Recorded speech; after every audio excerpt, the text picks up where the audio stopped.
Olá, boa tarde. Você acompanha agora notícias do Brasil e do mundo desta quinta-feira, dia 22 de dezembro. O presidente eleito Lula anunciou hoje 16 novos nomes escolhidos para serem os ministros do próximo governo. Antes do anúncio da composição do futuro governo, Lula recebeu o relatório final das equipes de transição. O documento traz a situação atual da gestão Bolsonaro e faz sugestões para o início do novo mandato. O presidente eleito Luiz Inácio Lula da Silva recebeu o relatório final dos 32 grupos técnicos do gabinete de transição. Os textos foram entregues ao vice-presidente eleito Geraldo Alckmin no último dia 11 e trouxeram indicações sobre as principais questões de cada área, além de sugestões de mudança. A entrega do relatório final foi feita no Centro Cultural Banco do Brasil, sede do gabinete que cuidou da transição. Alckmin, que liderou a transição, comentou alguns pontos do documento antes de entregá-lo ao presidente eleito. Após receber o relatório, Lula elogiou o trabalho de transição e os envolvidos com a preparação do documento. Ele falou que as informações contidas no relatório vão ser importantes para começar o ano trabalhando. É muito gratificante saber que pessoas disponibilizaram seu tempo, seu dia, muitas vezes às horas da noite, para se dedicar a estudar, a analisar e a formular propostas para que a gente comece o governo colocando coisas novas em funcionamento. E esse será o nosso objetivo a partir do dia 1º de janeiro de 2023. Nos outros 2 mandatos do presidente eleito Lula, seu vice na época, José de Alencar, ocupou uma pasta ministerial. E agora, mais uma vez, um vice-presidente ocupa o Ministério da Indústria e Comércio, Geraldo Alckmin. A cientista política Denilde Rose Hacker comenta o assunto. Acho que a grande surpresa do anúncio foi a indicação do vice-presidente Alckmin como ministro da Indústria e Comércio, o que traz a indicação da relevância desse ministério, mas também a dificuldade que o governo teve, do governo eleito, em ter o nome do setor empresarial. Então, o Alckmin tem a missão de conseguir fazer essa aproximação, trazer maior confiança do governo para a gestão dos setores empresariais às políticas do governo. A outra surpresa foi o Wellington Dias como ministro do Desenvolvimento Social, então mostra a dificuldade de ter a Simone Tebet no governo, então mantém a dúvida qual vai ser o cargo que ela vai ocupar e se vai ocupar um cargo. De forma geral, acho que o ministério, os outros nomes eram nomes já especulados. A fase seguinte é acompanhar como que vai ser a composição de cada um dos ministérios e como que vai ser o equilíbrio entre algumas das posições mais políticas com as posições técnicas. E o Congresso Nacional promulgou a PEC que amplia o teto de gastos por 1 ano. A promulgação foi publicada no Diário Oficial da União. Em sessão solene, o Congresso Nacional promulgou a proposta de emenda constitucional da transição, que libera o orçamento para o governo eleito pagar R$ 600 do Bolsa Família no ano que vem. Além disso, o valor ajuda a financiar outros programas sociais a partir de janeiro. Para ir à promulgação pelo Congresso, uma PEC precisa ser aprovada em 2 turnos na Câmara dos Deputados e no Senado, com apoio de no mínimo 308 deputados e 49 senadores. Nesta quarta-feira, a análise da PEC foi retomada na Câmara e os deputados finalizaram a análise das sugestões de alteração ao texto e aprovaram a proposta em 2º turno. Como teve alteração, a proposta voltou para o Senado, onde logo depois os senadores analisaram e aprovaram a PEC novamente em 2 turnos. No mesmo dia, o Congresso promulgou a proposta.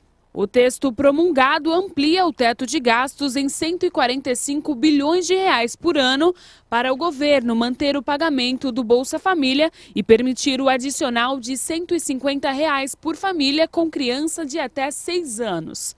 A PEC também abre espaço fiscal para o governo recompor o orçamento de programas sociais, como a farmácia popular, e conceder reajuste acima da inflação ao salário mínimo. Conforme a proposta promulgada, metade dos 19 bilhões e 400 milhões de reais previstos para as emendas de relator em 2023 devem ser remanejados para emendas individuais dos parlamentares.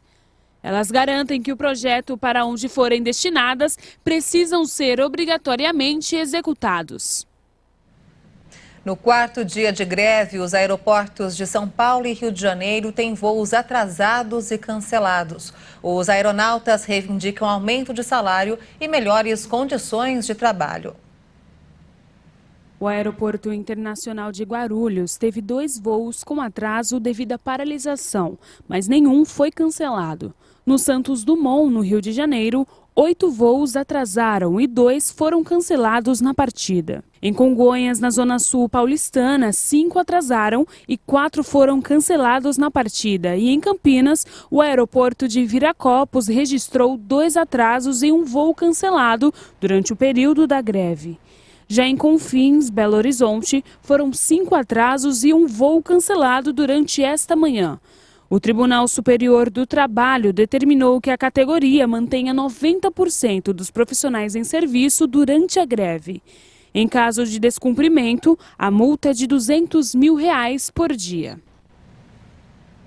A comercialização de um teste para detectar a doença de Alzheimer a partir de um simples exame de sangue foi autorizada no Japão. Um avanço raro no campo da doença neurodegenerativa. Pessoas com Alzheimer vão poder em breve confirmar a doença com um simples exame de sangue no Japão. A comercialização do exame foi autorizada no país oriental e a fabricante do produto disse nesta quinta-feira que pretende lançar o teste de diagnóstico minimamente invasivo no mercado japonês o mais rápido possível. Segundo a Sysmex Corporation, seu sistema mede em pouco mais de 25 minutos o nível de acúmulo no sangue da proteína beta-amiloide, um dos principais biomarcadores do mal de Alzheimer. Existem outros métodos disponíveis para diagnosticar a doença neurodegenerativa, mas geralmente são caros ou invasivos. O teste é considerado um grande auxílio, já que é fundamental detectar o Alzheimer precocemente para tentar interromper a progressão da patologia. Outros exames de sangue estão sendo desenvolvidos em várias partes do mundo ou aguardam autorização de comercialização. O mal de Alzheimer é incurável, mas dados clínicos adicionais confirmaram em novembro o potencial de um novo medicamento, o lecanemab, para retardar o declínio cognitivo em pacientes tratados por 18 meses. De acordo com a Organização Mundial da Saúde, mais de 55 milhões de pessoas em todo o mundo sofrem de alguma demência. Este número deve subir para 130 milhões até 2050, com o aumento da expectativa de vida. O mal de Alzheimer representa entre 60% e 70% dos casos. A quinta-feira foi agitada no futebol. A Argentina ganhou uma posição no ranking da FIFA depois de ser campeã da Copa do Mundo no Catar. Já a França, mesmo com o vice-campeonato mundial, quer renovar com o técnico Didier Deschamps, treinador há 10 anos.